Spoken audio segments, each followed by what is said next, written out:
Schools becoming mini welfare states. Schools are spending millions of pounds each year helping students from deprived backgrounds with food, clothing, and other unfunded support, according to head teachers. Staff are also covering transport costs for pupils and helping complete paperwork for families at schools across the country. School workers are even buying birthday presents for students, washing their clothes, and offering lifts to and from school, according to a study by the National Association of Head Teachers. The association claims schools are being forced to plug the gap in public finances and are starting to provide miniature welfare states. Russell Hobby, the General Secretary of NAHT, said despite promises to protect education funding, cuts to other vital public services will come home to roost at the school gates. So if this is happening now, if more and more children and families are relying on this school to help them virtually survive, if this is happening now, what the hell do you think it's going to be like after another 12 billion welfare cuts that's going to happen if the Tories get back into power? The Tories getting into power in some form or other is looking more likely than ever now that Ed Miliband has ruled out a deal with the SNP at last night's question and answer session. The Tories are going to cut harder, they're going to cut deeper in the next 2 years than what they have done so in the previous 5. So where do you think this leaves the people who are already requiring help from their schools? It's obvious from last night's Q&A that Cameron is going to hit the poorest the hardest again. The Tories will destroy this country, and for what? For a few rich wankers. Why can't people see this? What is wrong with them?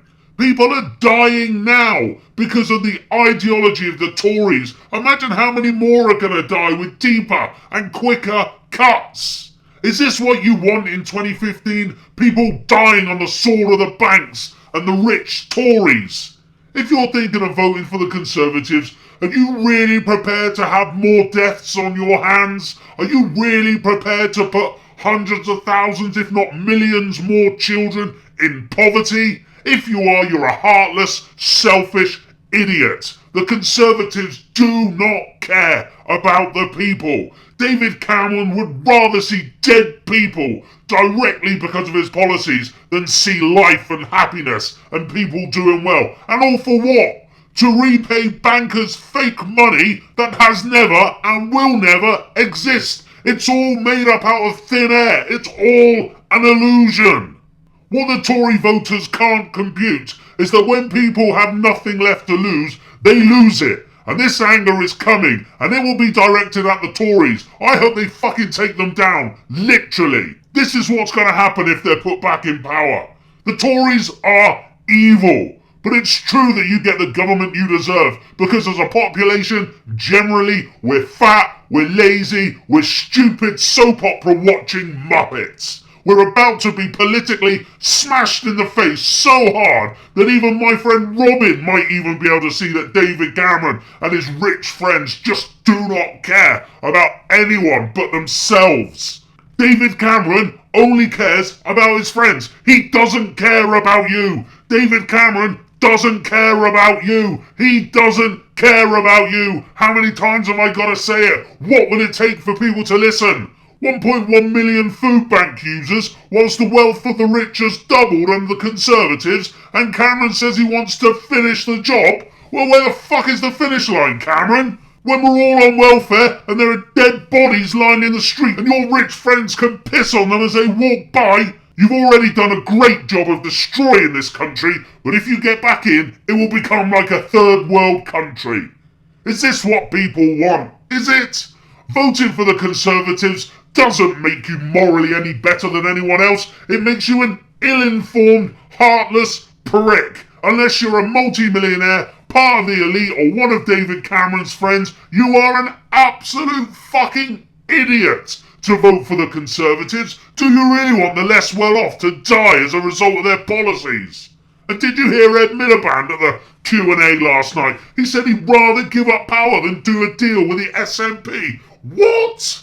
What is that man talking about? He'd rather let David Cameron back into power than possibly concede on a couple of policies that would help the people of the UK. Utterly disgusting. What is that man thinking? Labour voters, how does that make you feel?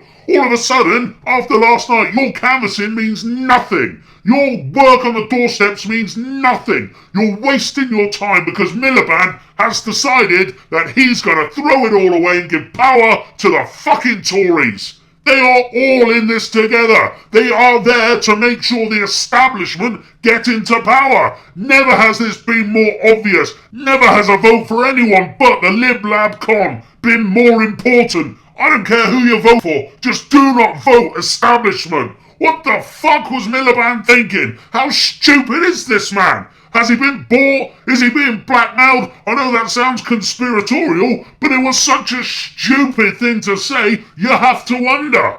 Let's not have a progressive alliance with the other smaller parties. Let's just give Cameron power again, shall we? To destroy us all and finish the job that Cameron goes on about. Labour or Conservative is not a choice. It's two heads of the same beast. One of them just has a longer neck than the other, both wanting 30 billion in cuts. Some reports say Conservatives want 58 billion in cuts. Wake up, people!